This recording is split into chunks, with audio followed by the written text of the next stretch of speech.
अस्सलाम वालेकुम। SM news के साथ मैं हूं मुक़द्दर रज़ा। SM न्यूज़ स्टूडियो में खुशामदीद। खबरों का सिलसिला बढ़ाते हुए हबशाम करते हैं दीपालपुर से। दीपालपुर शहर और गिरदनवा में गैर मियारी पापड़ सलांटी की फरोख्त धड़ल्ले से जारी है।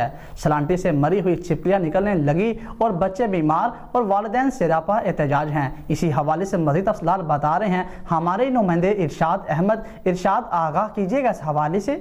जी बिल्कुल, दीपालपुर उकाड़ा रोड पर वाक़या मिनी सलंटी पापड़ फैक्ट्री बच्चों में मौत बांटने लगी। शहर और गिरदोनवा अड्डा सुखपुर चक पखियां वाली आबादी में दुकानदार से बच्चों ने सलंटी पापड़ खरीदे, जिससे मरी हुई छिपकलियां निकलने लगी, बच्चे बीमार होने लगे। सलंटी पापड़ के ओनर अबरार शहजाद से बात करने पर आप से बाहर हो गया। हाँ जी, ये बच्चा पापड़ लेके गया है ਤੇ ਪਾਪੜ ਲੱਗਿਆ ਆ। ਬੱਚੇ ਨੇ ਖੋਲ੍ਹਿਆ ਜਾ ਕੇ ਤੇ ਖਾਣ ਲੱਗਾ ਤੇ ਉਹਦੀ ਤਬੀਅਤ ਖਰਾਬ ਹੋ ਗਈ। ਉਹਨਾਂ ਨੇ ਵੇਖਿਆ ਤੇ ਵਿੱਚ ਉਹਦੇ ਛਿਪਕਲੀ ਨਿਕਲੀ ਆ। ਉਹਨਾਂ ਨੇ ਆਖਿਆ ਤਾਂ ਕਿ ਇਹ ਵਿੱਚ ਛਿਪਕਲੀਆਂ ਮਰੀਆਂ ਪਾਪੜਾਂ ਨੇ ਆ ਗਈਆਂ ਨੇ ਤੇ ਇਹਦੇ ਉੱਤੇ ਕੋਈ ਕਾਨੂੰਨੀ ਕਾਰਵਾਈ ਹੋਣੀ ਚਾਹੀਦੀ। ਇਹ ਪਾਪੜ ਹੈਗੇ ਸਲੰਟੀ, ਮੈਂ ਦੁਕਾਨਦਾਰ ਹੈਗਾ। ਇਹ ਮੈਂ ਸਵੇਰੇ ਸੇਲ ਕੀਤੇ, ਬੱਚਾ ਲੈ ਕੇ ਗਿਆ ਮੇਰੇ ਕੋਲੋਂ।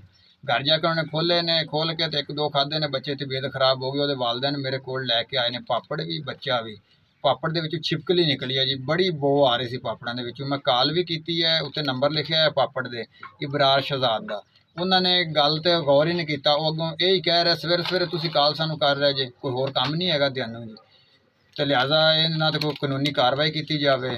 पंजाब फूड अथॉरिटी लंबी तान कर सो गई। बच्चों के वालिदैन का फैक्ट्री ओनर के खिलाफ सख्त कार्रवाई का मुतालबा। बहुत शुक्रिया इरशाद अहमद तफसीलात से आगाह करने के लिए। अब तक के लिए इतना ही। मज़ीद खबरों के लिए देखते रहिए SM न्यूज़।